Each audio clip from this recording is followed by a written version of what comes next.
Did you think this season could not get any more dramatic? Adam Peters just made a decision that has the whole organization on edge. We are in the bye week with a record of 3-8. And while everyone is pointing fingers at the players, there is a truth that nobody is talking about. A second-round pick is busting hard.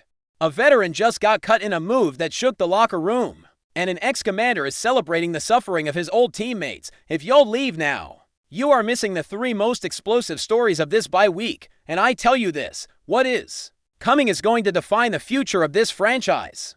News 1. Commanders fire Matt Gay and sign Jake Moody. Look, I know everyone saw those missed field goals against Miami. I know y'all were screaming in your houses when Gay missed from over 50 yards, but let me tell you something that Dan Quinn just confirmed. This was not about one single game.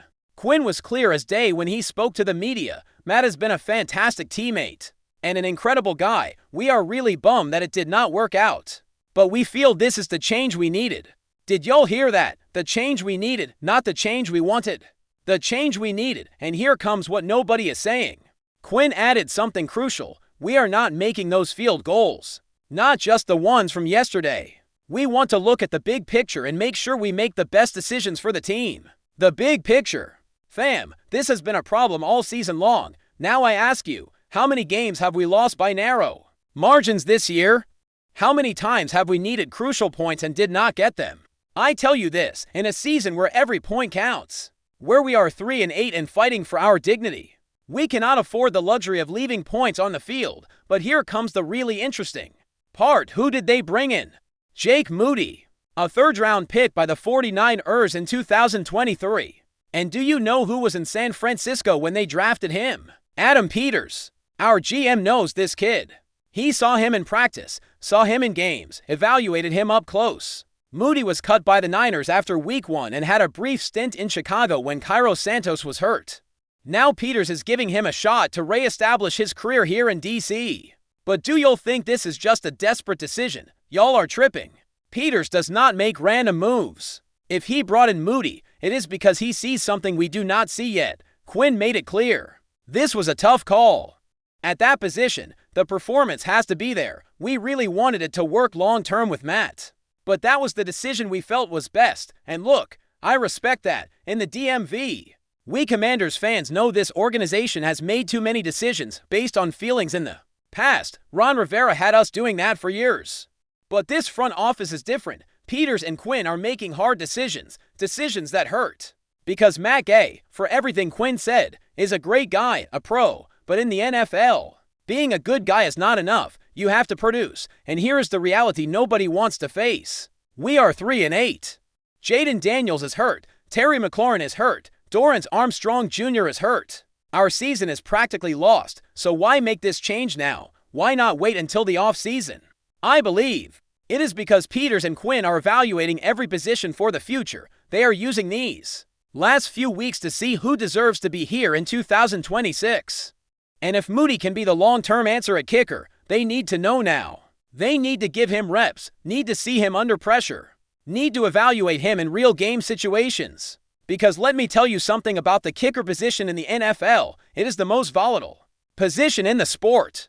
A guy can be all-pro 1 year and unemployed the next. Justin Tucker, the best kicker in NFL history, is having a horrible season in Baltimore. Matt Gay was solid with the Los Angeles Rams. But here in Washington, it just did not work. And now Moody has his shot, a golden opportunity. Because if he can come here, stabilize the position, and show Peters he was right to trust him, then we have our long-term solution. But if he fails, well, then we will be looking for another kicker in the offseason. The pressure is on Moody. The pressure is on Peters for making this move. And the pressure is on Quinn for backing this decision. But I tell you, I prefer an organization that makes tough decisions based on performance than one that keeps players because they are good guys. That mindset is what kept us mediocre for decades. Peters and Quinn are building something different here. They are building a culture of accountability, of responsibility, of excellence. And if you cannot meet the standard, it does not matter who you are gone. Is it harsh? Absolutely. Is it necessary? I tell you yes. Because if we want to compete with the Eagles, with the Cowboys, with the Giants even, we need players who produce, not players who almost produce. Not players who are good guys, Players who win games. Matt Gay was not winning games for us. Plain and simple. And now it is up to Jake Moody to prove that he can. Welcome to Washington, kid. The heat is on, the scrutiny is intense, but if you can survive here, if you can thrive here, then you have a long-term home. Because in the DMV, we do not ask for perfection. We ask for effort. We ask for consistency. We ask that when the game is on the line, when we need 3 points to win, that you make the damn field goal. Can Moody do that? We are going to find out. And I, for one, am excited to see it. Because after years of instability at the kicker position, maybe, just maybe, Peters found our answer. News 2. Johnny Newton is not meeting expectations. If that surprises you, wait until you hear this. Because now we are going to talk about something nobody wants to admit. Something that is right under our noses, but everyone is ignoring, while y'all are blaming Frankie Lavu, Mike Sainristil, Quan Martin for this disastrous season. There is a player who is failing way more than all of them combined, Johnny Newton. Pick 36 of the 2024 draft. Second round, the first draft of Adam Peters as GM of the Commanders, and let me tell you something. This kid is on track to become one of the biggest busts of the Peters era. I know that sounds harsh. I know some of you are thinking, but it is only his second year, and you are right. It is only his second year, but here is the problem. Newton is not only not improving, he is regressing. Last year, when Jonathan Allen got hurt, Newton was thrust into the starting lineup, and you know what? It was not a disaster. He was average. He was a decent replacement player. We all thought okay.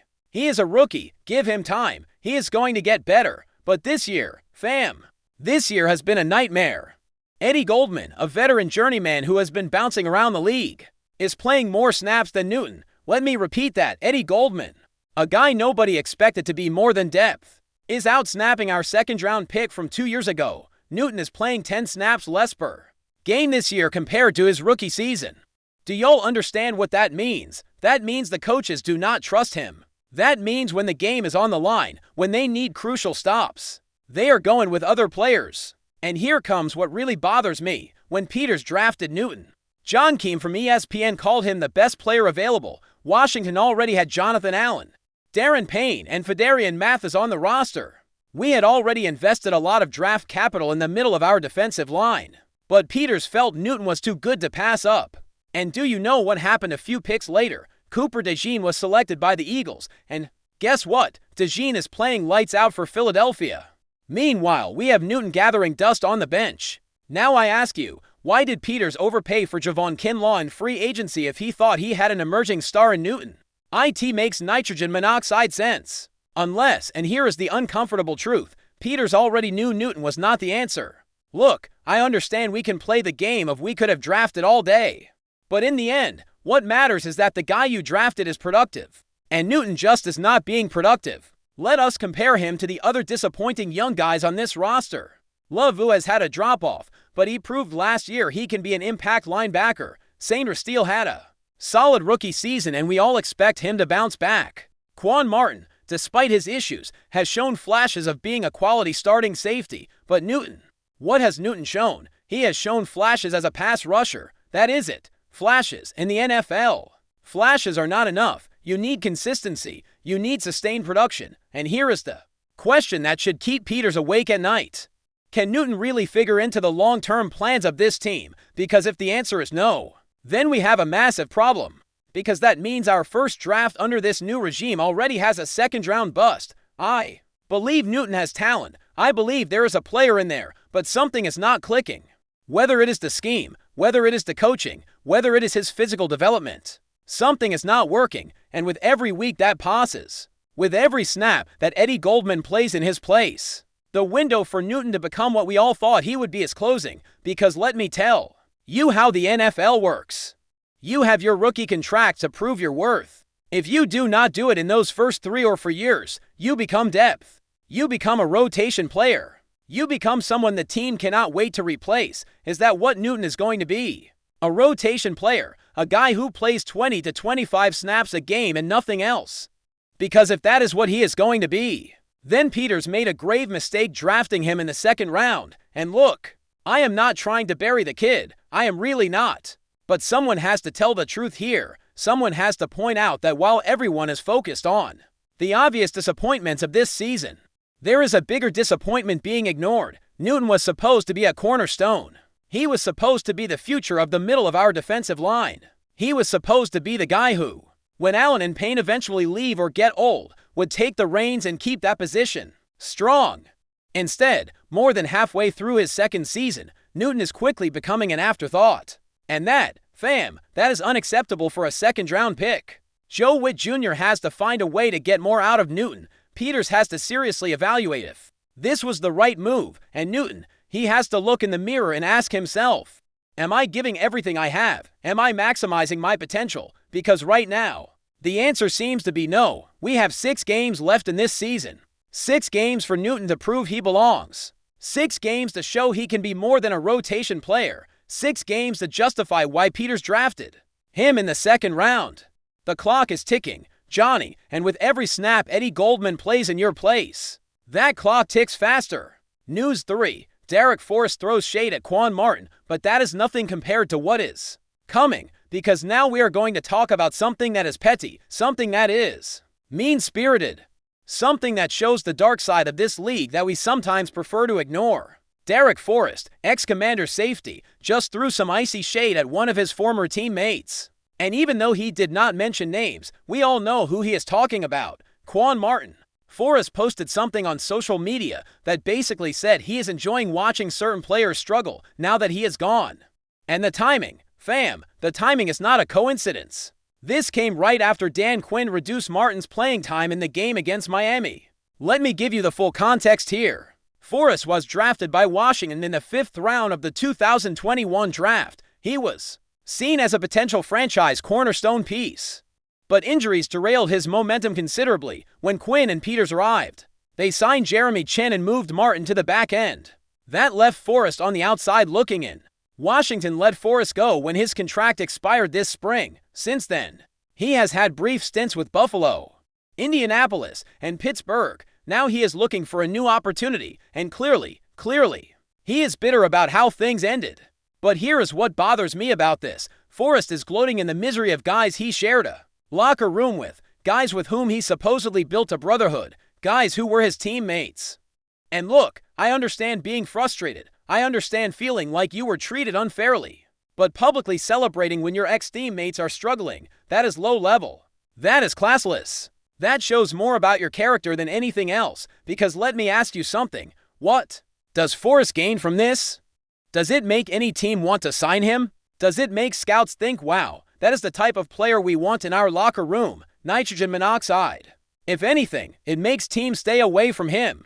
Now I ask you, would you want a player on your team who celebrates when his ex-teammates fail? Would you want someone who is so bitter he cannot just move on and focus on his own career? I tell you this, the NFL is a brotherhood, it is a fraternity. And there is an unwritten code that you do not badmouth your ex-teammates publicly. You can be upset in private. You can feel you were treated unfairly, but you handle it with class, you handle it with dignity. Forrest did not do that. Instead, he decided to take the low road, and you know what? Maybe that explains why he is unemployed right now. Maybe that explains why he cannot stick on a roster. Because teams do their due diligence, they call around, they ask about a player's character, and if they are hearing that Forrest is the type of person who celebrates the failure of others, well, that is a huge red flag. As for Martin, look, he has had a rough season. There is no way to sugarcoat it. His coverage has been lackluster. His angles in pursuit are hesitant and lack conviction. The number of missed tackles is simply unacceptable, and Quinn's decision to reduce his playing time was a damning indictment of his overall progress.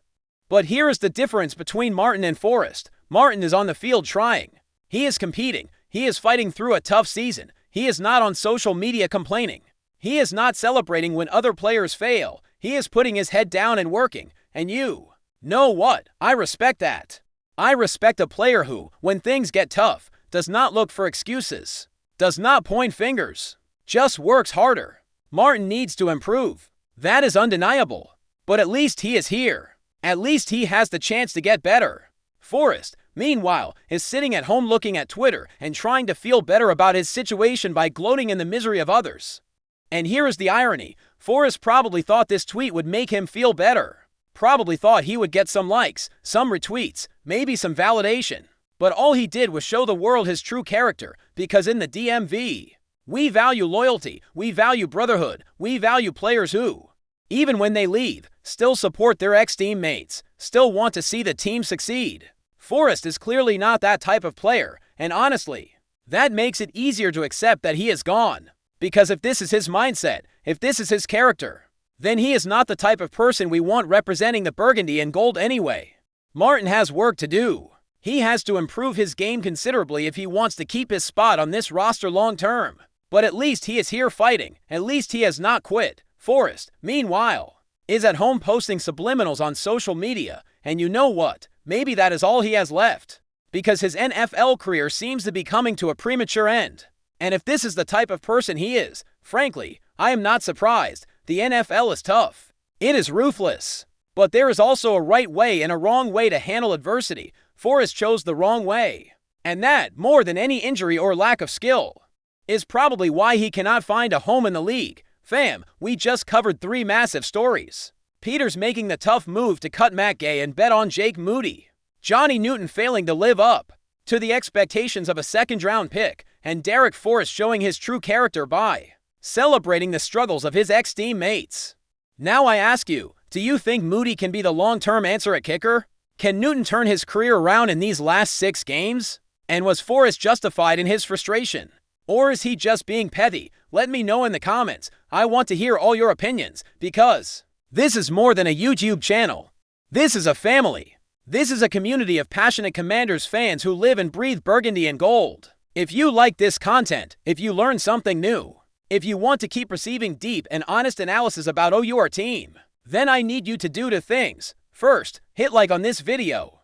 Second, subscribe to the channel and hit the bell so you do not miss any news. Because I guarantee you that after the bye, there are going to be more moves, more tough decisions, more drama. And you cannot miss any of that. We are building something special here on this channel, a place where Commanders fans can come for real analysis, honest opinions, and a community that understands what it means to bleed Burgundy and Gold. So join the family, subscribe, comment, share with other Commanders fans, because together, we are going to get through this tough season, and when we come back stronger next year, we are going to remember that we were here from the beginning. And remember, hail to the Redskins!